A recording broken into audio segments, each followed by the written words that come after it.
2, 1. Hello everybody, that one train guy here, back again with a different type of video actually. No custom spotlight, no Thomas stuff. So let's actually talk on why I'm doing this. Simply put, Thomas content has been getting boring recently. I love Thomas and I absolutely love making customs and making my series, but I'm trying to put in the most quality as I can into those videos, meaning I don't have time to do crap like this. So I'm going to be focusing on other series for, basically not my main stuff. Whether that be Star Wars, TF2, maybe a bit of Breaking Bad, we'll see about that one. I believe there was,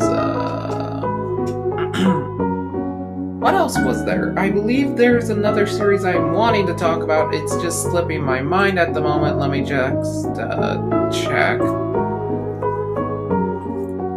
Breaking Star Wars, TF2, FNAF. FNAF is also another one I would absolutely love to talk about, but yeah. So with that all being said, let's talk about today's subject, and a game I've been on a kick on for the past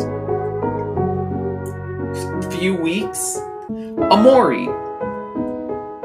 Now, before we start this video, now a lot of these newer series I'm going to be talking about are really dark. They're like the darkest you can get on my channel. This will be the darkest I get, period. I don't think there's any other series that will top OMORI in darkness. So, right out the gate, let's give you all the warnings. Self-harm, trauma, PTSD, death, suicide, mental illness in general, all of these are going to be talked about in this video because OMORI is a really dark game. And honestly, you should go play it for yourself if you are not triggered by any of these things. So, this is getting this out of the way. And if you are basically triggered by this or under the age of 14, I'd say click off this video. With that being said, however, let's actually talk about this game. So this game is literally one of the best series I've ever seen. Let's start off with that. If you have a game where I can only think of one criticism, you have reached to a perfect level. If you're able to add little details that I realize at later points and I'm like, oh my god, you have gotten to a level of perfection pretty impossible. So, this game is great with its visuals. I love the visuals. Absolutely stunning looking game. The lore was and the story was so enticing. I would just, I would kill for more OMORI content. Not like Sunny did Mari, but we'll talk about that in a moment.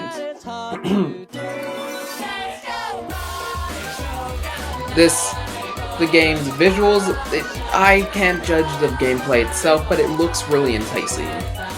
I still need to buy the game, I'm just really broke. So you'll probably see some footage from like one of the trailers in the background, or just straight up footage from a friend of mine. But yeah, I'm in absolute love with this game, and especially with the art style and the song choices and how they implement these, and using symbolism. For an example, something is from, spoiler alert, something is from Mari, and specifically, I believe, the right side of her face and her right eye. And Sunny, when he wins, has that eye covered up. It was taken out by Basil. And something disappears and was chilling over his right shoulder. That was great symbolism, something I didn't realize until watching it over and over again and realizing, wait a moment, Sunny lost his right eye That was the eye that haunted him from Mari. That was amazing symbolism. I cannot get over that. That was really, really good. Genuinely one of my favorite scenes, period, or like something, or I love the detail in this game. The choosing of, or the choice of song as well. Using it as from the trailers of what you probably see first for any OMORI content ever, and then using it and recontextualizing it at the end in one of the endings is absolutely a amazing idea that was executed perfectly. And speaking of endings, there are multiple endings and a majority of them are bad. I enjoy that. I enjoy you have to see Sunny go through that mental struggle and go through his trauma, confront it, and hopefully win. I'm pretty sure the canon ending is that he does defeat OMORI, which, yeah, spoiler alert, or, well, honestly, if you're watching this video still, after I told you to go play the game and stuff, just, you would know this. OMORI is the villain. He is the main antagonist of the game. And when you defeat him with that beautiful piece, again, music is astonishing in this game. I love it. But let's get on to my only critique with the game. And saying that, before we get into that, I would like to say, for me to only have one critique with the game should show you how good it is. Simply because I only have one critique with the game. Do you know how often that is where I have multiple critiques? I mean, I could go endlessly about All Engines Go, or Bwubba, or the Hit era, or the Miller era. Star Wars, I could talk endlessly about the sequels, or like weird choices with the Darksaber, or like rules and things they don't always, Legends, how they wrote most of that off in place of this crappier version of Legends, like the sequels. And the sequels did kind of fall off in episode 8, but yeah, that movie sucked. Anyways. And then there's FNAF, which I could go on about. Just Security Breach did not turn out the best. I cannot wait for the DLC, though. That I'm going to enjoy. Did not like the direction FNAF took there. It was too buggy, but... And there's critiques that I have constantly about pure on games or series itself, and yet OMORI, with its one game, this full day experience, a full day experience, mind you, if you did it entirely in one day, it'd be over a day, actually. I believe 25 hours it took for someone to completely complete OMORI. And I believe that was on the good ending. So yeah. And I believe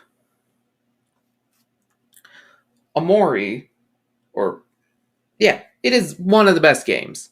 You should play it. That being said, let's get on to my one critique. That is the logic. The logic of Mari's death is fine. I'm okay with Mari falling down the stairs and dying. That is okay. It makes sense. Mari, that was kind of a dumb move to go immediately in front of your staircase whilst in a heated argument with your little brother. Yeah, not the brightest move there, Mari. But Basil, my guy, my man, are you okay? Why was it that your first idea was to stage a hanging? And not just remove the violin and leave her at the bottom of the stairs? Now, I do believe the violin is the reason why Mari died. Like, the staircase fall didn't kill her, but landing on that violin is what broke the camel's back in that quotation. Pretty sure that's the canonical reason. But, that being said, so just remove the violin. I don't know why. Like, that's something that any 12-year-old would have done. Remove the evidence. Or not even. Maybe they just say, oh, she fell down the stairs and took my freaking violin with it. A 12-year-old would not stage a suicide. I'm sorry, just, I don't know any 12-year-old that's immediate thought is, okay, let's stage a hanging in a tree off in the woods where we're going to have to drag Mari all the way out and somehow hang her because we're 12 and she is a full-grown adult. It's dumb. It is dumb. I do not like that decision. However, that being said, I do not blame the game. Why? Because just because something doesn't mean it's and something isn't logical doesn't mean it's not good storytelling. Mari being strung up, or we're led to believe she did it herself, and then revealing it was Sunny who did it. Perfect setup, perfect execution. I understand why. Does it mean I can't criticize it for being dumb like that? No, nope, that gives me every single reason to criticize it for that. But honestly, it works better story-wise and thematically-wise. And I understand that. I just say, logically, it probably would have been like a more logical decision to do that. Because it's a lot less questionable on how... It doesn't raise more questions on how did they do it.